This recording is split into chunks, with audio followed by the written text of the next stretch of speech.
O Senhor esteja convosco. Ele está no meio de nós. Proclamação do Evangelho de Jesus Cristo, segundo Mateus. Glória a vós, Senhor.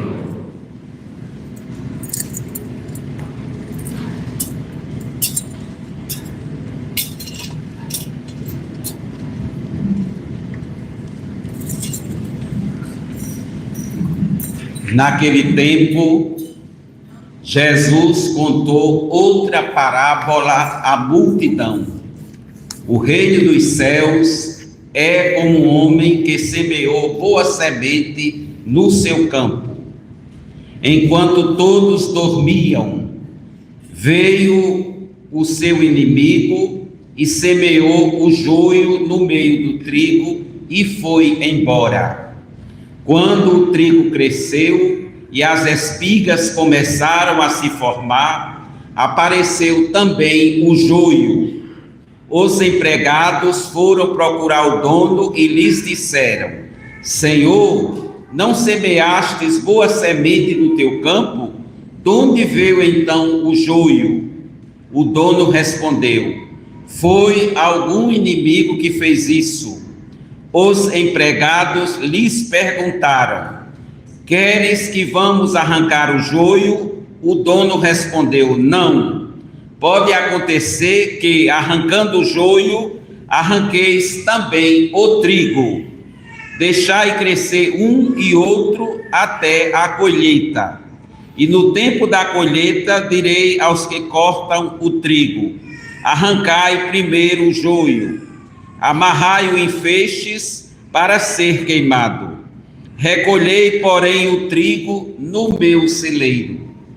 Jesus contou-lhes outra parábola. O reino dos céus é como uma semente de mostarda, que um homem pega e semeia no seu campo. Embora ela seja a menor de todas as sementes, quando cresce, fica maior do que todas as outras plantas e torna-se uma árvore, de modo que os pássaros vêm e fazem ninho nos seus ramos. Jesus contou-lhes ainda outra parábola.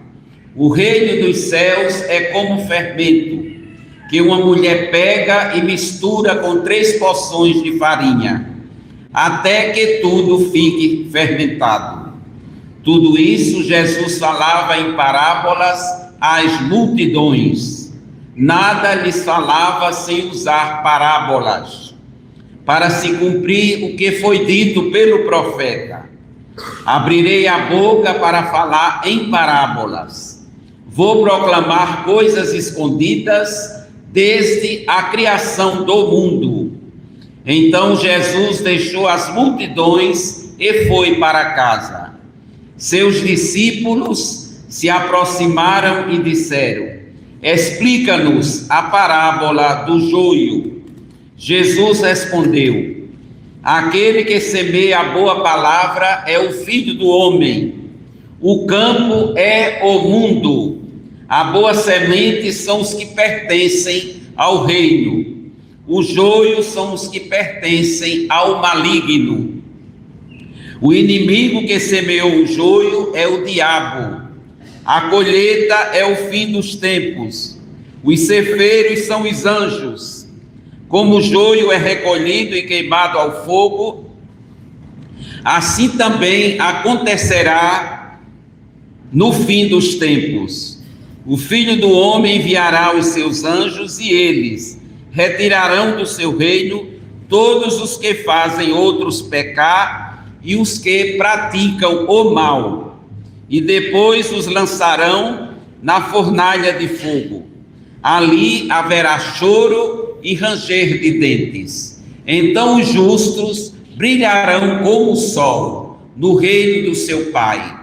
Quem tem ouvidos, ouça. Palavra da salvação. Glória a vós, Senhor.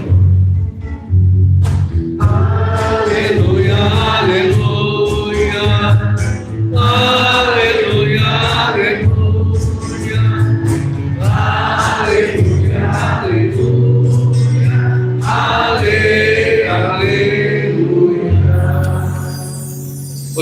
sentar.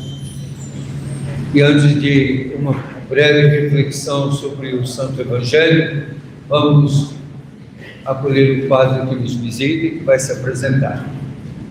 Bom dia a todos e a todas, irmãos e irmãs. Eu sou o Padre Ivônio Cassiano, sou da Arquidiocese da Paraíba, em João Pessoa, na paróquia de Santo Antônio de Lisboa, em Tambaú, ali vizinho ao mar. E muito me comove estar aqui celebrando com o Padre Júlio, para dizer da estima, do amor e da consideração que tenho por ele.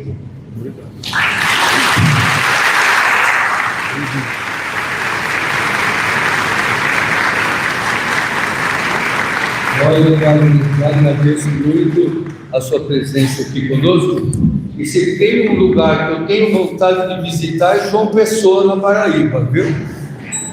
Quem sabe eu ainda chego lá em João Pessoa, na Paraíba. Meus irmãos, minhas irmãs, nós estamos vivendo hoje o 16º domingo do tempo comum, e toda a palavra de Deus nós a ouvimos para vivê-la. E nós não vivemos a palavra de Deus no abstrato, nós vivemos a palavra de Deus na concretude do dia a dia. E já as primeiras comunidades tinham tentações, seduções que nós ainda hoje temos.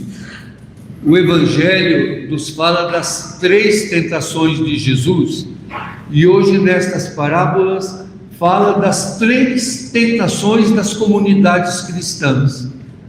Quando fala do joio e do trigo, é uma parábola tão instigante que depois que Jesus contou as 3 parábolas do fermento, da semente e do joio e do trigo, a única que os discípulos pediram explicação foi a do joio e do trigo. E eles intimaram Jesus, dizendo: explica-nos. Ou porque eles entenderam muito bem, ou porque não entenderam. Às vezes nós rejeitamos aquilo que entendemos, porque não gostaríamos de entender, ou não entendemos e precisamos de uma explicação. Qual é a tentação que está nesta parábola do joio e do trigo? Acharmos que nós somos melhores que os outros, acharmos que determinado grupo cristão ou determinado grupo católico é melhor do que os outros, achar que nós sim somos os bons, os outros não. Nós sim somos o trigo, os outros são o joio. E não somos capazes de perceber os sinais do reinado de Deus, dos quais nós não somos donos. Então nós não somos juízes para dizer, como os ceifadores: queres que nós arranquemos o joio? Sabem que o joio e o trigo são muito semelhantes. Um é alimento, o outro é narcótico, mas eles estão juntos. E às vezes estão juntos não só fora de nós, como dentro de nós também. E Jesus diz: deixa que no fim dos tempos Deus é quem vai julgar. Deixa para lá. Deixa que quando os anjos vierem, vão separar uns dos outros. O Evangelho de Mateus sempre é um evangelho que termina em separação. Nós gostamos de novelas ou de filmes que tudo acaba bem. O Evangelho de Mateus, aqui lendo o capítulo 13, nos lembra do capítulo 25, quando vai dizer: separarão uns dos outros. E qual vai ser o critério da separação? Jesus mesmo diz: eu estava com fome e me desses de comer. Eu estava com sede e me desses de beber. Eu estava nu e me vestistes. Eu estava preso. Olha que coisa provocante, hein? Todo mundo despreza os presos. Eu estava preso e me visitastes. Eu era peregrino e me acolhistes. É isso que tem o joio e o trigo, que vai fazer a separação no final. Só no momento final que Jesus vai dizer para uns: vinde benditos do meu Pai. E vai dizer para outros: afastai-vos de mim, porque eu estava com fome e não me destes de comer. Eu estava com sede e não me destes de beber. Esse é o critério da separação. E para superar essa tentação de uns se acharem melhores que os outros, e condenarem, e reprovarem, e quererem ferir, machucar, seja fisicamente, seja emocionalmente. E a outra tentação é querermos a grandeza, é querermos a hegemonia.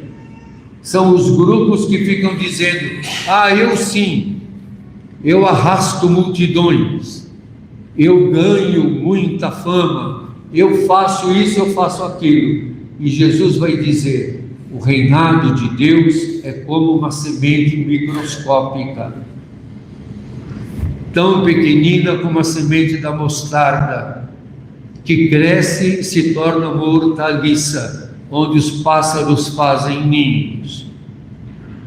De uma semente tão pequena é capaz de crescer a tentação de se achar melhor que os outros, a tentação